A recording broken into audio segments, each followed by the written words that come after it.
Market pullback strategies. Now, there are hundreds, like seriously, hundreds, if you look at the textbook, technical textbook of looking at strategies on market pullbacks, you know, whether it's to the upside, to the downside, whatever the case may be, just a pullback from the current trend of which the instrument that you're trading is in. Now, here are three very common and simple ones to potentially use: Fibonacci retracement, trend lines, and moving averages. Now, when it comes to, before we actually look at a real example, when it comes to, for example, Fibonacci's, some of the key levels specifically to look at is a 61.8%, the 50%, and the 38.2% Fibonacci's, looking for rejections or support of those respective levels for a market pullback in whatever direction. And then looking at moving averages. Now, ones that I like to look at, some of the significant ones, are the daily moving averages, such as the 50, the 100, the 200 daily moving averages.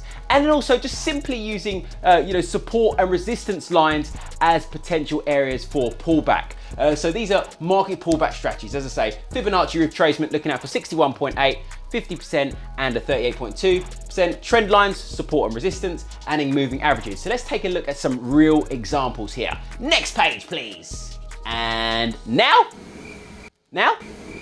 Okay, maybe now. There we go. Okay, so as you can see, this white line across the chart, that represents a 200 daily moving average. So as you can see, the price actually touched that and then pulled back, and then it broke through, touched it again, this time as resistance, and the price continued to trend lower. And then if you look here, this pink line being a 38.2% Fibonacci, price touches it and then pulls back again. And then look, these two trend lines, the green lines here that you can see, acting as support and resistance, and the price is respecting that each time. We're seeing, respective pullbacks in both directions there on the support. So as I say, these are three simple areas that you can explore for potential market pullback strategies. As I say, Fibonacci retracement, trend lines, and moving averages.